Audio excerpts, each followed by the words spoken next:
첫 번째, 경영 의사결정이 뭔지에 대한 의의적인 측면에 대해서 말씀을 드릴 거고, 두 번째, 이러한 경영 의사결정은 어떠한 특징을 가지고 있는지에 대해서 말씀을 드릴 겁니다.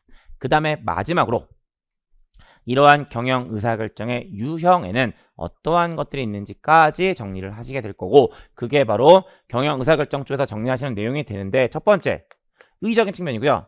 역시나 개념은 이미 말씀드린 것처럼 경영학과 경영 의사결정은 동의어가 되니까 기업의 목적을 달성하기 위해서 가지고 있는 한정된 자원의 최적 배분 의사결정이라고 보시면 돼요. 근데 교재 보시면 조금 다른 관점으로도 정의하고 있는데 똑같은 얘기를 좀 다르게만 표현하고 있는 거예요. 어떤 형태로 표현되어 있냐면 다수의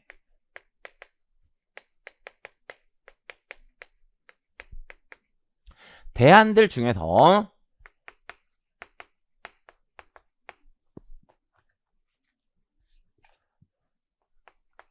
하나의 대안을 선택한다는 느낌으로 문장이 쓰여져 있죠. 그리고 이게 어떤 의미인지를 말씀드릴 목적으로 아까 잘 쓴다는 것과 가장 잘 쓴다는 것에 대한 개념을 구분시켜 드렸던 거예요. 보세요. 일반적으로 기업은 자원을 잘 쓰는 것도 있어요. 그럼 잘 쓴다는 것은 잘 쓰는 방법은 여러 가지일까요? 한 가지일까요? 여러 가지가 되겠죠. 근데 결국은 잘 쓰는 것보다 가장 잘 쓰는 게 더 중요하다고 말씀드렸고요. 그렇다면 일반적으로 자원을 가장 잘 쓰는 방법은 여러 개일까요? 한 가지일까요?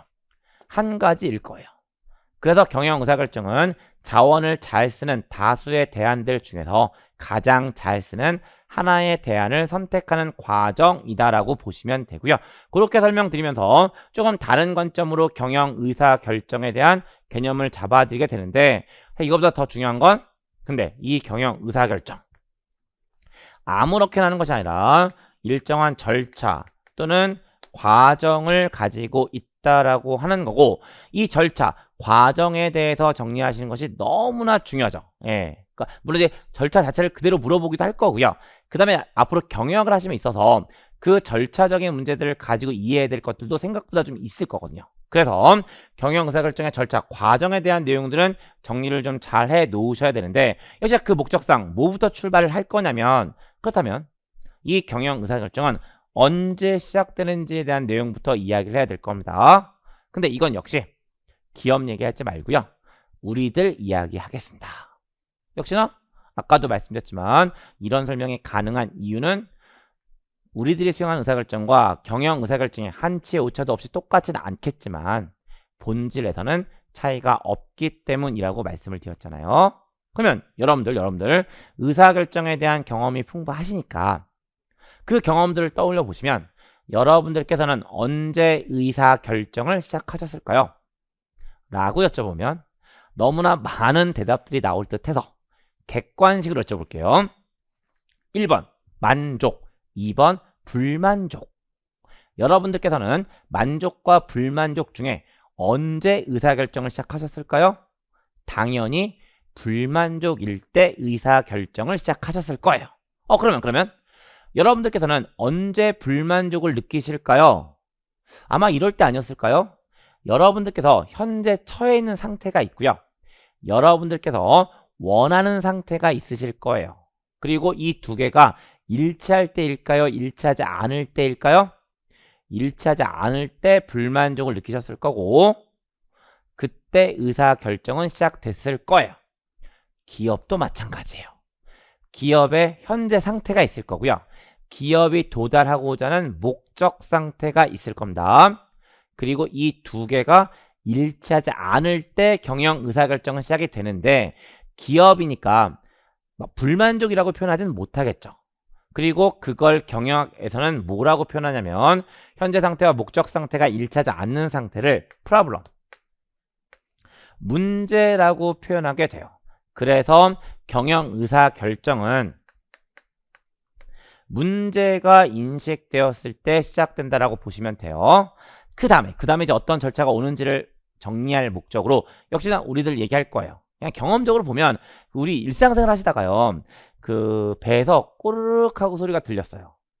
그러면 그 순간 여러분들께서는 배고픔을 인식하시겠죠. 그러면 나 배고파 라는 생각이 드는 순간 거의 실시간으로 어떤 생각이 들까요? 뭘 먹지? 라는 생각하기 전에요. 일단 먹어야지 라는 생각이 들겠죠.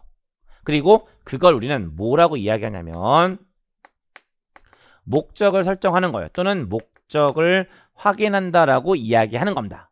그래서 나 배고파 먹어야지 라는 생각까지 온 거예요. 그럼 이제 그 다음에 뭐 할까요? 뭘 먹지를 고민할 거고 그게 바로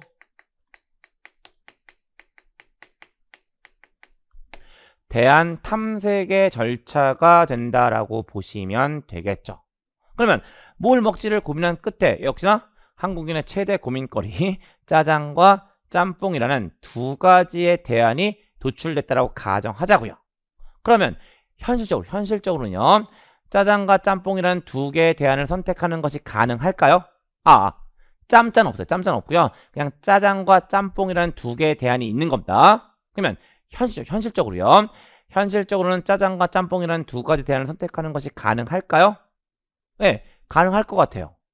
어떠한 경우라면 가능할 것 같으냐면 돈이 많으신 분이면 가능할 것 같아요. 네, 돈이 많으시면 짜장과 짬뽕 둘 다 시켜서 본인이 짬짜를 만드시면 되잖아요.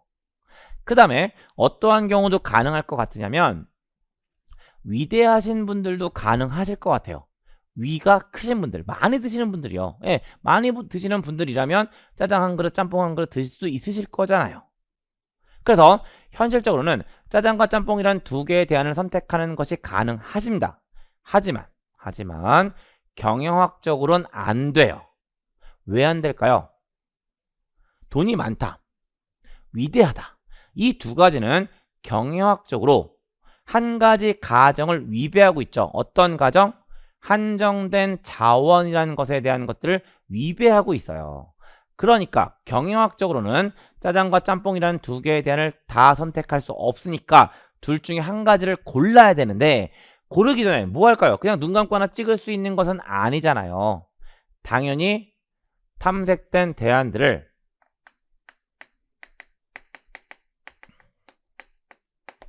비교, 평가하는 절차가 따라와 주어야 할 거예요.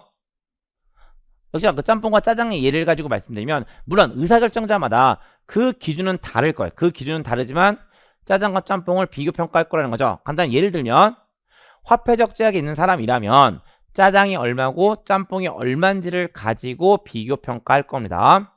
그 다음에 제 인생에는 없는 단어이긴 한데요. 다이어트를 생각하고 계시다면 짜장의 칼로리가 얼마고 짬뽕의 칼로리가 얼마인지를 가지고 비교 평가하겠죠. 이런 식으로 의사결정자마다 평가 기준은 다르겠지만 평가를 할 거예요. 그리고 그 결과로 하나를 선택할 거고요. 그 선택이 바로